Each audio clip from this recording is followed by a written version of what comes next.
They cheated me out of my son's first birthday, so I vanished and let their perfect party implode.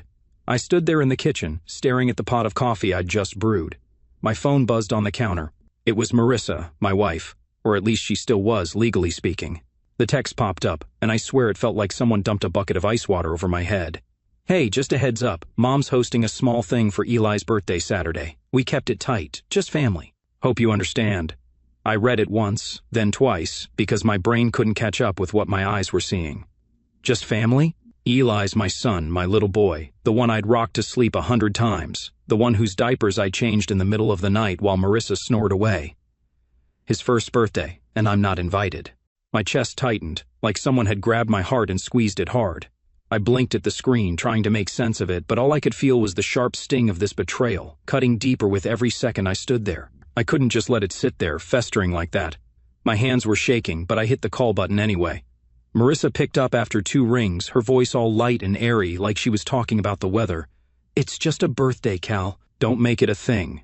"Don't make it a thing?" My jaw clenched so tight I thought my teeth might crack. This wasn't some random barbecue or a girl's night out. It was Eli's first birthday, a milestone I'd been picturing for months. I'd stayed up late imagining the cake, the goofy grin he'd have when we sang to him, the way I'd scoop him up and tell him he was the best thing I'd ever made. And now she was acting like it was nothing. Like I was overreacting for wanting to be there. I tried to keep my voice steady, but it came out rough, raw. "He's my son too, Marissa. How is this not a thing?" She sighed, that little huff she does when she's annoyed, and said, "Look, it's Mom's thing. She wanted it small. You'll see him another day." Another day, like I was some weekend visitor, not his dad. I hung up, my pulse hammering in my ears, and before I could stop myself, I dialed Doreen, Marissa's mom. She answered with that fake sweet tone she uses when she's about to shut you down. "Callum, hi. What's this about?" I didn't waste time. "Why am I not invited to Eli's birthday?" She didn't even pause, just launched right in. "It's more of a maternal side event, nothing personal. We're keeping it simple." "Nothing personal?" I almost laughed, but it caught in my throat like a jagged rock. Eli's my kid, and they're boxing me out like I'm some distant cousin who sends a card once a year. I wanted to yell, to tell her how wrong this was, but she kept going, her voice sharp now. "You're making this harder than it needs to be, Callum.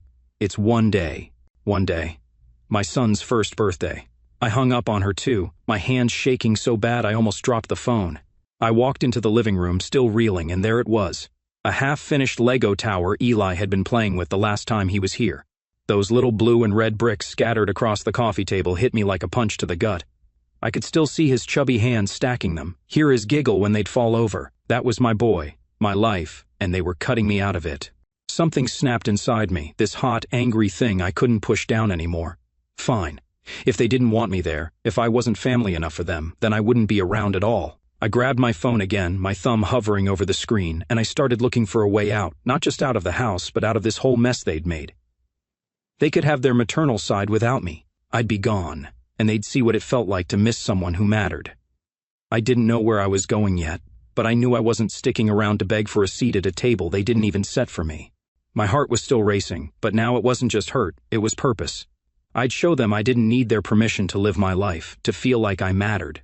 Eli might not remember this birthday, but I damn sure remember how they made me feel, and I wasn't going to let it happen again. I sat down on the couch, right next to that Lego tower, and started scrolling, looking for somewhere, anywhere, that wasn't here. They'd pushed me out and I was done pushing back. It was time to walk away. The kitchen felt smaller now, like the walls were closing in, but I didn't care. I poured myself a coffee, the steam rising up as I leaned against the counter, my mind spinning. I wasn't just mad, I was done. Done with Marissa's breezy excuses, done with Doreen's smug little rules, done with feeling like I had to prove I belonged in my own son's life. I took a sip, the heat burning my tongue, and it felt good, like it was waking me up. I wasn't going to call again, wasn't going to argue. They'd made their choice, and now I was making mine. I'd find a place to go, somewhere far from their balloons and their cake and their just family nonsense. I didn't need their invitation. I'd make my own plans, my own peace, and maybe, just maybe, they'd realize what they'd lost when I wasn't there to pick up the pieces anymore. I set the mug down harder than I meant to, and it clinked against the counter. My eyes drifted back to the phone, to that stupid text still glowing on the screen. "Hope you understand." No, I didn't understand, and I wasn't going to pretend I did. I opened a browser, my fingers moving fast now, searching for flights, hotels, anything that would take me away from this. I didn't know what I'd find, but I knew one thing for sure. I wasn't spending Saturday sitting here staring at these walls while they celebrated without me. They wanted a tight little party? They could have it. I'd be somewhere else, somewhere they couldn't reach me, and I'd make damn sure it was better than anything they could have planned. That Lego tower caught my eye again, and I felt the pain, but I shoved it down. This wasn't about Eli, this was about them. And I wasn't playing their game anymore. I couldn't sleep that night, not after the way everything had gone down in the kitchen earlier. The house was quiet, too quiet, and it gave my thoughts too much room to bounce around. I ended up on the couch, a beer in one hand and my phone in the other, scrolling through an old photo album I'd kept on there. Pictures of Eli popped up, tiny, wrinkled, fresh from the hospital, his little fist curled up while Marissa slept in the background. I'd taken those shots, bleary-eyed and grinning like an idiot, because I couldn't believe he was mine. There were others too. Me reading him bedtime stories, his head tucked under my chin, or the two of us at the park, laughing as I pushed him on the baby swings. Those moments were everything to me. The glue that kept me going through the late nights and the fights with Marissa. And now his first birthday was coming, this big, bright milestone, and they were telling me I wasn't essential, like I was some extra piece they could leave out of the puzzle. The beer tasted bitter, or maybe that was just me. I set it down and rubbed my face, trying to shake the weight pressing on my chest.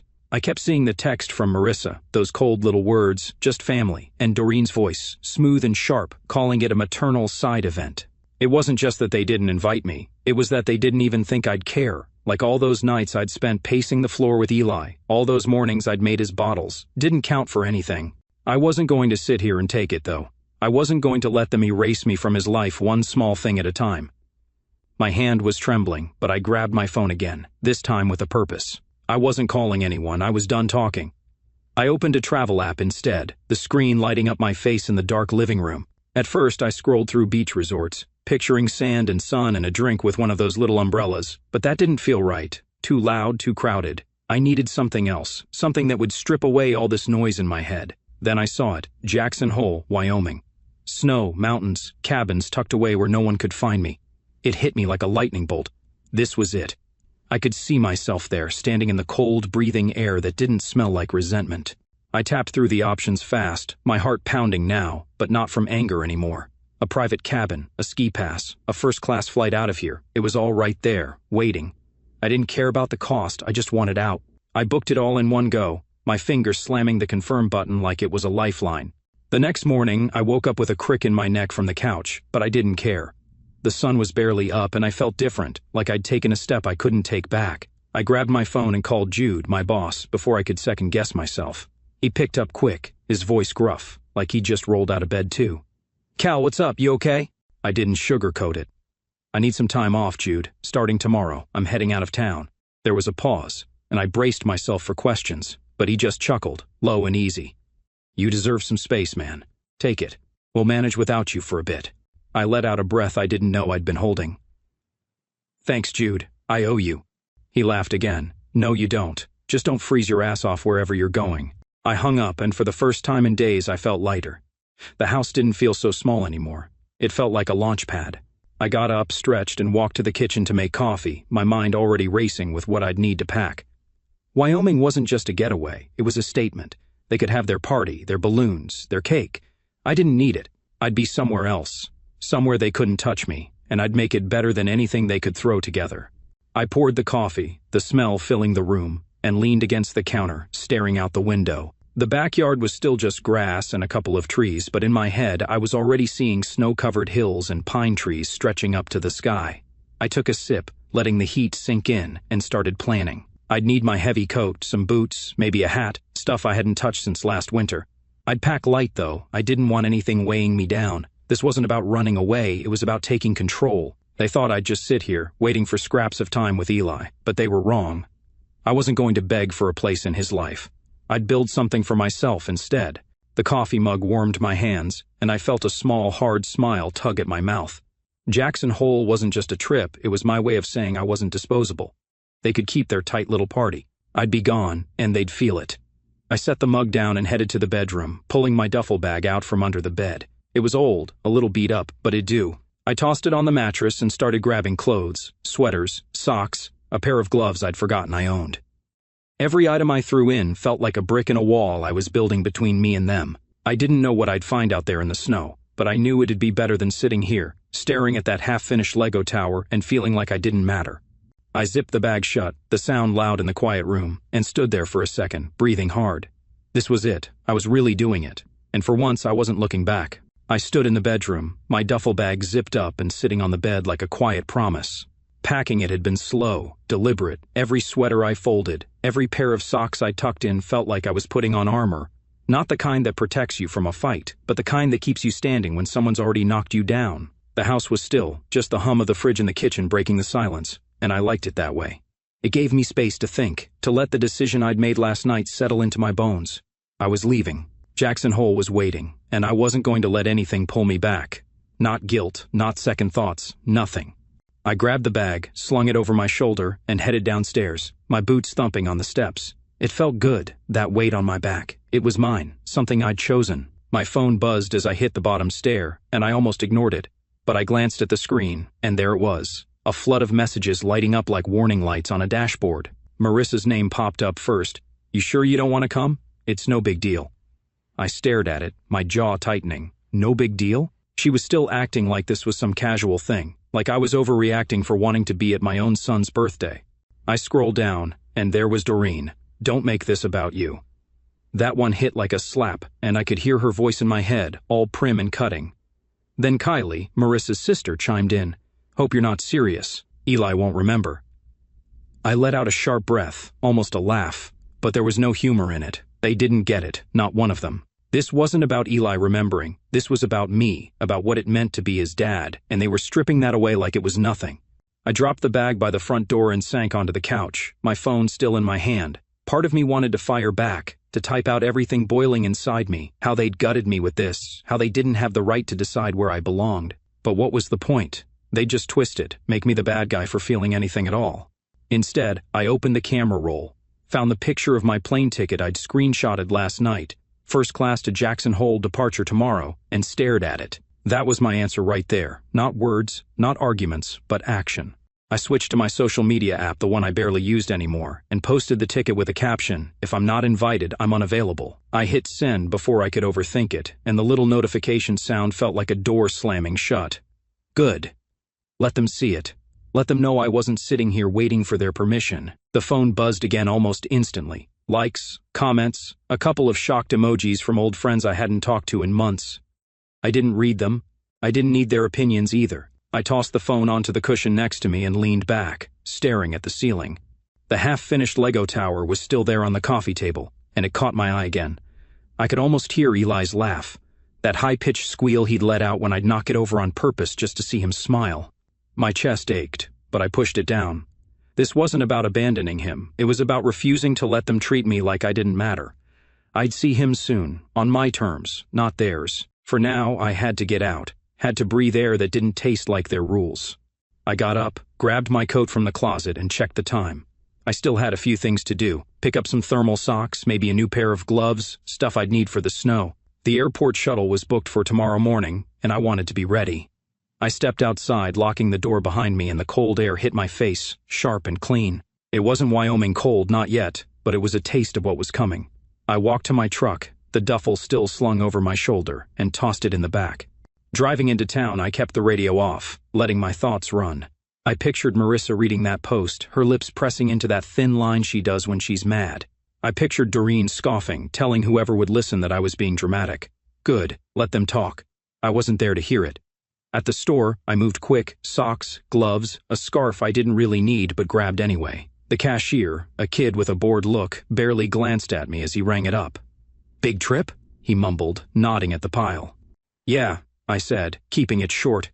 "Heading somewhere cold." He shrugged, like it didn't matter, and it didn't, not to him. But to me, it was everything.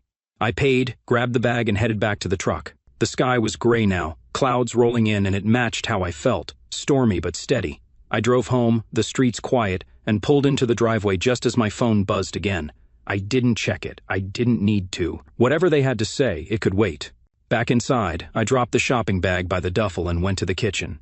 I made a sandwich, ham, cheese, nothing fancy, and ate it standing up, leaning against the counter. The house felt different now. like it was just a pit stop, not a home. I washed the plate, set it to dry, and glanced at the clock.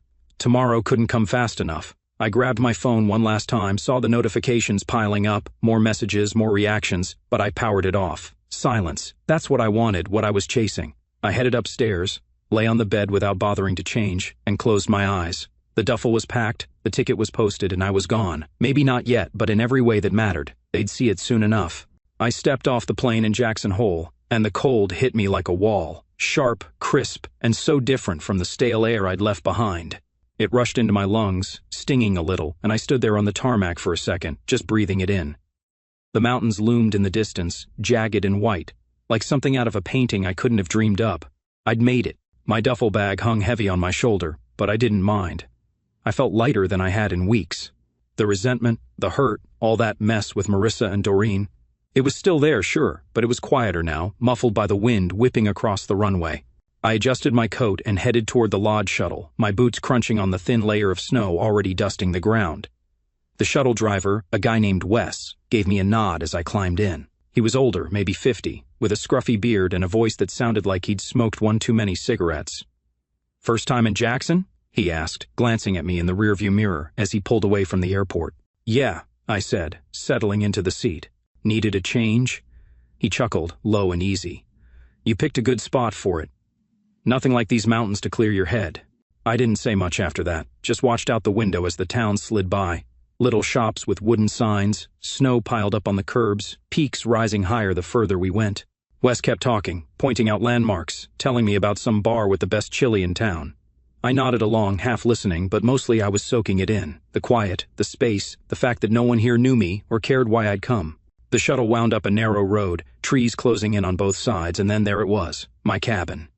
It sat alone, tucked against a hill, all dark wood and big windows glowing soft in the fading light. Wes dropped me off with a wave. "Enjoy the solitude, man. Holler if you need a ride back." I thanked him and hauled my bag up the steps, the cold biting at my fingertips as I fumbled with the key. The door swung open, and I stopped dead. A fire was already crackling in the stone fireplace, the heat washing over me like a welcome. Flannel blankets were draped over a big leather couch, and those floor-to-ceiling windows showed nothing but snow and trees stretching out forever outside. A hot tub steamed under a little overhang, the water bubbling quietly. It was perfect. Better than I'd pictured when I booked it in that angry haze back home. I dropped my bag by the door and walked to the windows, pressing my hand against the cold glass. The silence was thick, broken only by the pop of the fire, and it felt like a reset button had been hit. No buzzing phone, no voices telling me what I should feel, just me and this place.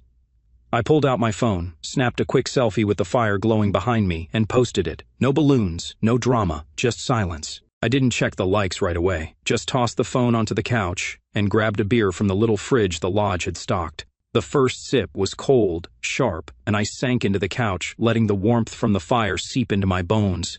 This was what I'd needed, what I'd been chasing when I'd clicked that confirm button. Not just a trip, but clarity, something to remind me I didn't have to beg for a place in anyone's life. The cabin smelled like pine and smoke, and I closed my eyes for a minute, listening to the wind outside.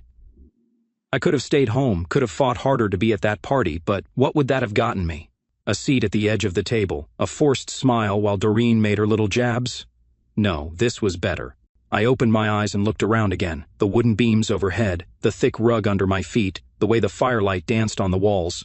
It wasn't just a hideout, it was mine, something I'd chosen when they'd left me no choice at all. I finished the beer, set the bottle down, and stood up to unpack. Not much, just the sweaters and socks I'd thrown in, the gloves I'd bought last minute. But it felt good to settle in, to make this space real. I stepped outside to check the hot tub, the cold slapping me awake again. The steam rose in thick clouds and I dipped my hand in, hot, almost too hot, perfect for later. The sky was darkening, stars starting to poke through, and I stood there, hands in my pockets, letting it sink in. Back home, they'd be setting up for Eli's party tomorrow. Streamers, cake, all that noise, and I wouldn't be there. Part of me ached at that, a quick, sharp pain when I thought of Eli's face, but I shoved it down. This wasn't about him, it was about them, about how they decided I didn't fit. I went back inside, the warmth wrapping around me again, and grabbed another beer. The phone was lighting up now, likes, comments, probably some messages, but I ignored it. I didn't need validation from anyone back there. What I needed was this, the crackle of the fire, the cold glass in my hand, the quiet that let me hear my own thoughts for once. I sat back down, stretching my legs out, and let my mind wander. Tomorrow I'd hit the slopes, something I hadn't done since I was a kid. I'd booked a lesson, figured I'd start slow, but the idea of it, the speed, the cold air rushing past, made my pulse kick up a little. It was something new, something for me, not tied to anyone else's plans or rules. I took another sip, the beer settling me, and glanced at the fire. The log shifted, sending up a spray of sparks, and I felt a small, real smile tug at my mouth. This wasn't just escape, it was freedom. They could have their party, their maternal side. I had this, and it was already more than they could have given me. The night stretched out ahead, quiet and mine, and I leaned back, ready to let it unfold. I woke up to sunlight streaming through those big cabin windows, the kind of bright that bounces off snow and makes everything look sharper. The fire had burned down to embers overnight, but the room was still warm, cozy in a way I hadn't felt in forever. I stretched, my back popping from the couch where I'd crashed, and for a second I just lay there, listening to the quiet. No phone buzzing, no voices, just the soft whistle of wind outside.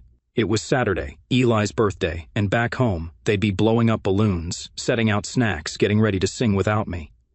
The thought stung, but I shook it off. I'd made my choice and I was here now in Jackson Hole with a day ahead that was all mine.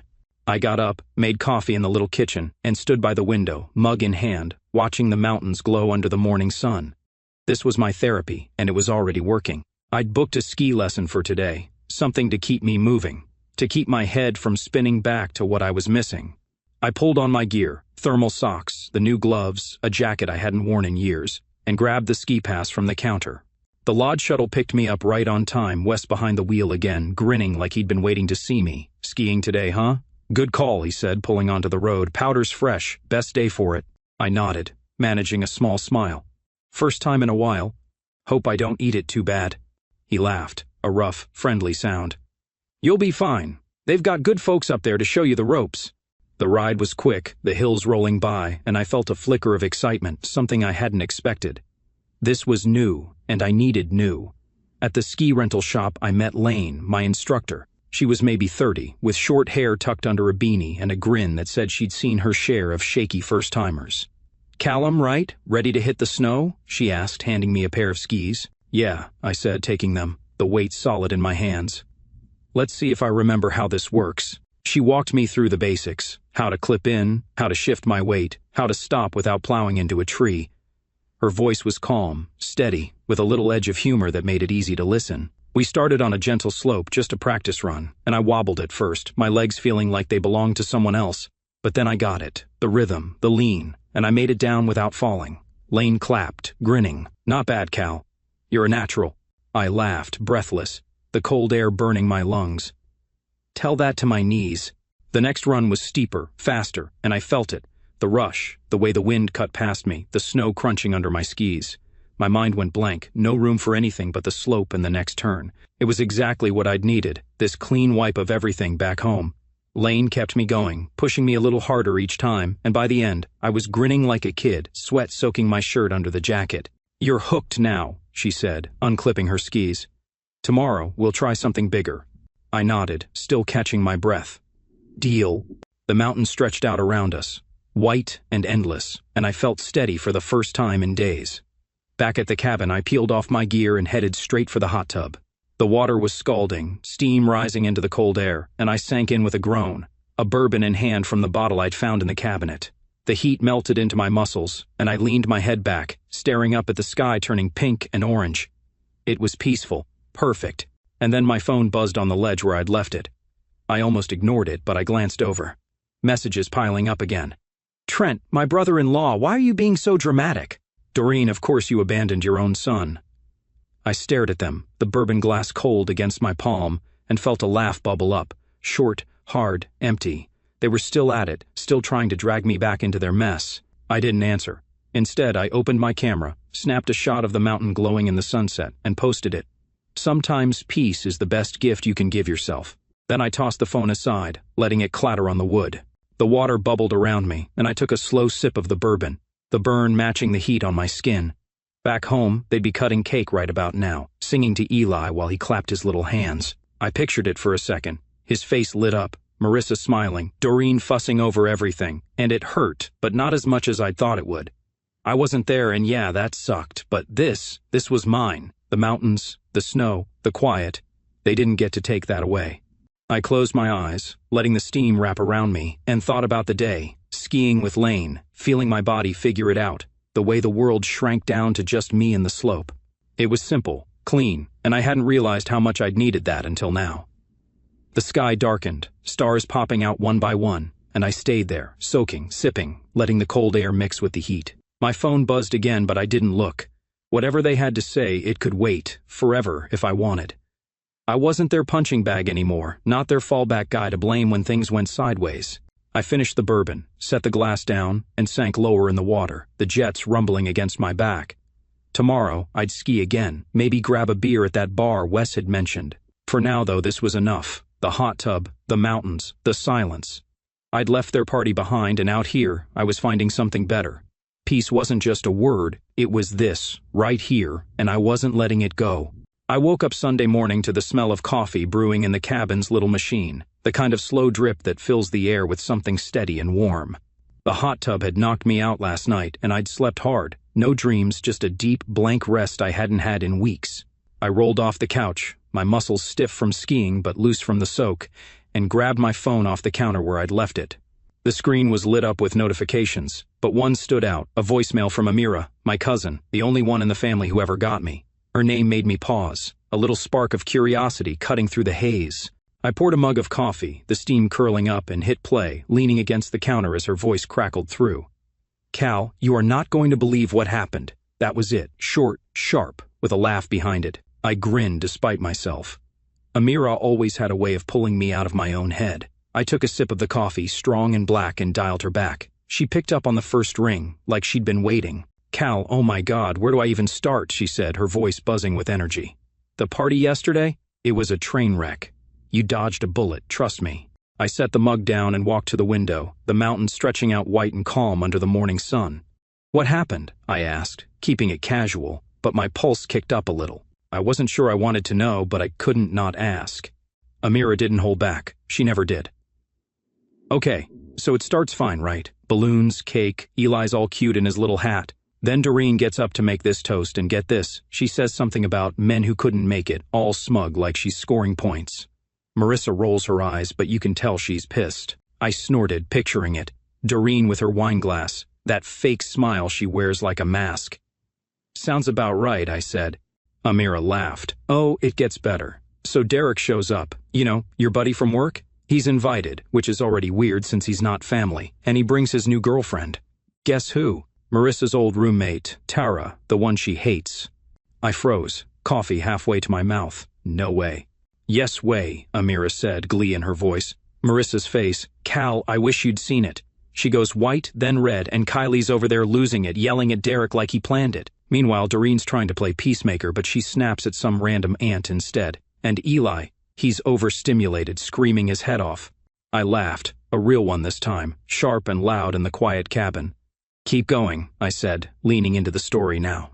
Amira was on a roll. So someone, nobody's owning up, knocks over the cake trying to calm Eli down. It's this big fancy thing, chocolate and frosting everywhere, and Marissa just screams, like horror movie screams. People start leaving, grabbing their coats, and the whole thing's over before the sun's even down. It was chaos, Cal. Absolute chaos. I took a slow sip of coffee, letting it sink in, the warmth spreading through me as I stared out at the snow. "Guess I picked the right weekend to disappear," I said. Amira cackled. "You have no idea. They're all blaming each other now. Doreen's mad at Marissa, Kylie's mad at Derek, and somehow you're the bad guy for not being there to fix it." I shook my head, setting the mug down on the windowsill. The fire was still smoldering from last night, and I tossed a log on, watching the flames catch. "They can't pin this on me," I said, more to myself than her. "Oh, they're trying," Amira said. "Marissa's been whining to anyone who'll listen, and Doreen's acting like you cursed the whole day by leaving. It's ridiculous." I grinned, poking at the fire with the iron rod. "Let them spin it however they want. I'm not there to hear it." Amira's voice softened a little. "Good for you, Cal. Seriously, this trip, it's the smartest thing you've done in a while." I nodded, even though she couldn't see me. "Yeah, it is." We hung up after that, and I stood there by the fire, the heat licking at my hands. The cabin was quiet again, just the crackle of the logs and the faint hum of the wind outside. I pictured the party falling apart. Doreen's toast, Derek and Tara walking in, the cake hitting the floor. And it felt like a movie I'd walked out of halfway through. I didn't need to see the ending. I already knew it was a mess. And here I was, miles away, with coffee in my hand and mountains out my window. I didn't feel guilty. Not like they wanted me to.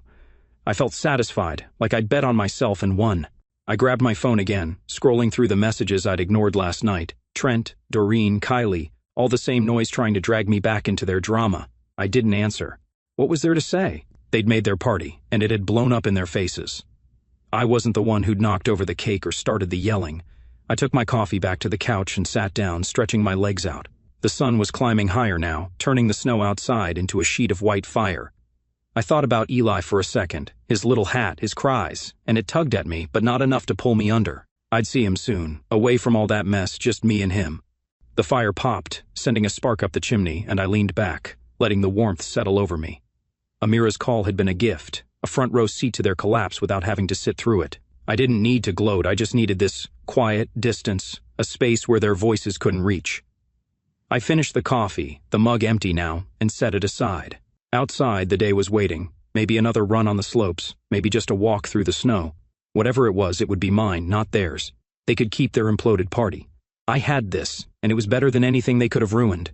I sat by the fire that afternoon, the cabin glowing soft with the light bouncing off the snow outside, when my phone started buzzing again. The logs crackled, spitting little sparks, and I almost didn't check it. I was getting good at ignoring the noise, but the screen kept lighting up, one message after another, and I gave in, grabbing it off the couch with a sigh. Marissa's name popped up first. This wouldn't have happened if you'd just come. I stared at it, my thumb hovering over the words, and felt a sharp, bitter laugh rise in my throat. Typical. Everything goes to hell, and somehow it's my fault for not being there to mop it up. Next was Doreen. You left us to deal with this mess. That one made my jaw clench, the nerve of her acting like I'd abandoned some sacred duty. Then Kylie, you made Eli's first birthday about you. That hit harder, a cheap shot, and for a second I pictured Eli's face, his little hands clapping, but I shook it off.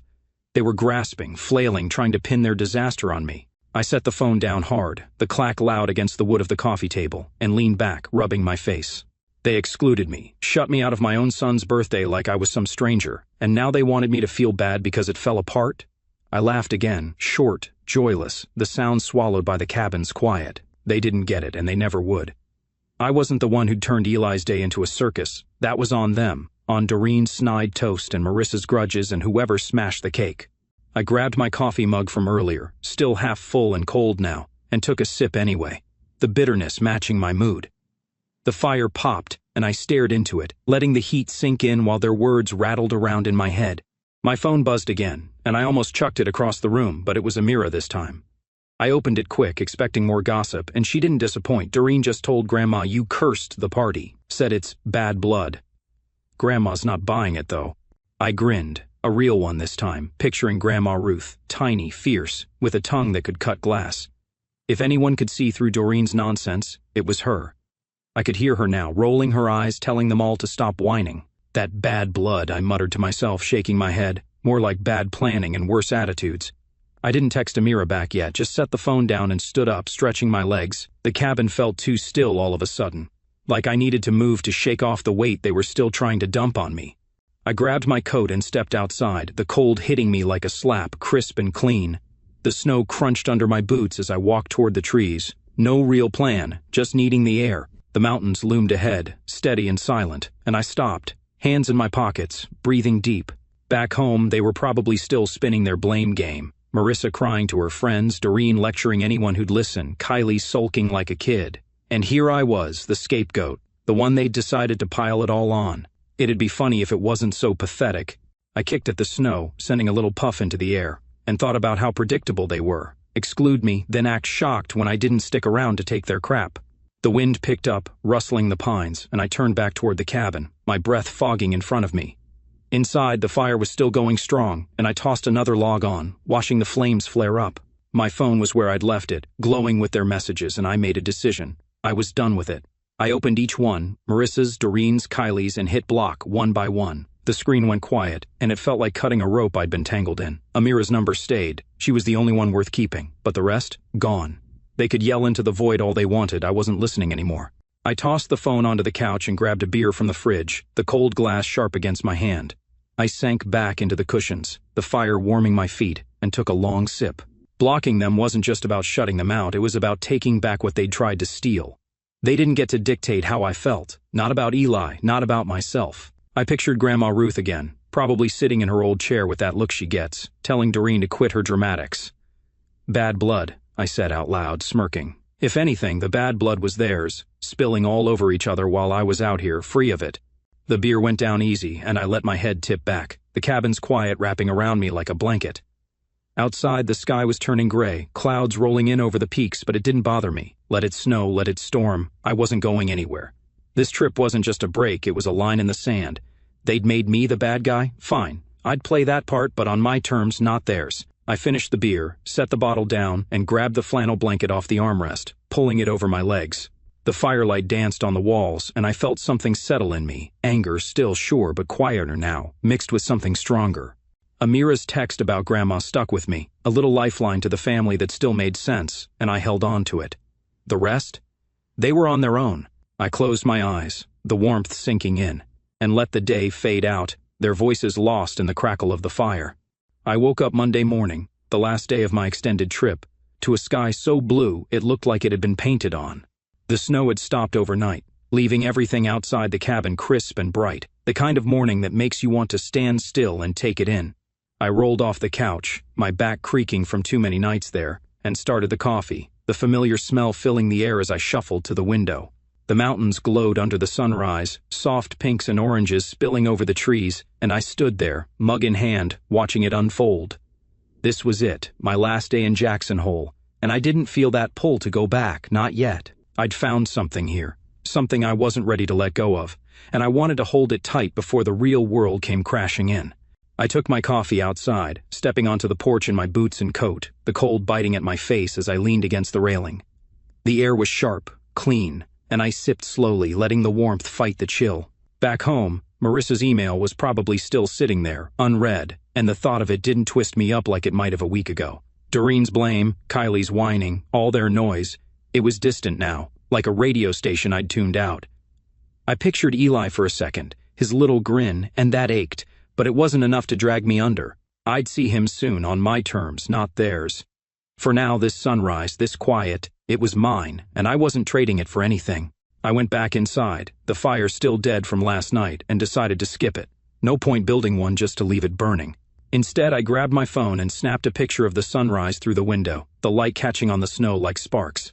I posted it, my fingers moving fast. Turns out I didn't miss much. I gained everything. I didn't check the likes, didn't wait for replies, just tossed the phone onto the couch and finished my coffee standing up. The words felt true, solid, and I didn't need anyone's approval to back them up. I'd come here raw, cut open by that text from Marissa, and now I was leaving with something better. Peace, clarity, a line I'd drawn for myself. I packed slowly, folding my sweaters, stuffing the socks into the duffel, the sketchbook tucked in last, that mountain drawing, the date below it. It was rough, but it meant something, and I wasn't letting it get lost in the shuffle. The cabin felt smaller now, like it was ready to let me go, and I took one last look around. The big windows, the leather couch, the hearth where I'd burned through their drama night after night. It had been good to me, this place, and I zipped the bag shut with a nod like I was thanking it. The shuttle was coming soon, Wes behind the wheel one last time, and I'd be on a plane by afternoon, but I wasn't done with the day yet. I wanted one more piece of it. I headed to the slopes, the snow crunching under my boots, and rented skis for a quick run. Lane wasn't around, but I didn't need her. I'd figured it out enough to go solo. The lift carried me up, the cold wind whipping past, and I looked out over the valley, the trees dusted white, the peaks standing tall. At the top, I pushed off, fast and free, my legs steady now, the rhythm second nature. The snow flew around me, the world blurring into white and blue, and I laughed, loud, real, the sound swallowed by the mountain. It was over too quick, but it was enough, a last taste of what I'd found here. I unclipped at the bottom, my breath fogging, and handed the skis back, my chest light. Back at the cabin, I grabbed my bag and waited for Wes. The sun was climbing higher now. He pulled up right on time, grinning through the window. "Leaving already?" he asked as I climbed in. "Yeah," I said, tossing the duffel in the back. "Gotta get back eventually." He nodded, pulling onto the road. "You look different, man. Lighter." I shrugged, managing a small smile. "Feels that way." He didn't push, just drove, the hills sliding by as we headed for the airport. I watched them go, the snow, the pines, and felt a pang, not regret, but something close to gratitude. This place had given me more than I'd expected, and I wasn't forgetting it. At the airport, I checked in, the ticket in my hand, a quiet end to it all. The flight was smooth, the mountain shrinking below me, and I leaned back, the sketchbook in my lap. I didn't open it, just held it, the way you hold a reminder. Back home, I'd land in the mess, Marissa's email, whatever fallout was waiting, but I wasn't the same guy who'd left. I'd set a boundary here they couldn't cross, and I'd stick to it. No more showing up where I wasn't wanted. No more swallowing their shame. The plane hummed, and I closed my eyes. The sunrise still burned into my head. When I got home, the house was dark, quiet, just like I'd left it. I dropped the bag by the door and stood there. The Lego tower was still on the coffee table, and it hit me. Eli, the birthday I'd missed. But I didn't let it pull me down. I'd see him soon, just us, no circus. I grabbed a beer from the fridge, cracked it open, and stepped outside. The night was cool, still, the stars out, not as bright as Wyoming's, but enough. I raised the bottle to the sky, a small salute to the horizon I'd left behind, and whispered, "Here's to peace." The first sip was cold, sharp, and I grinned.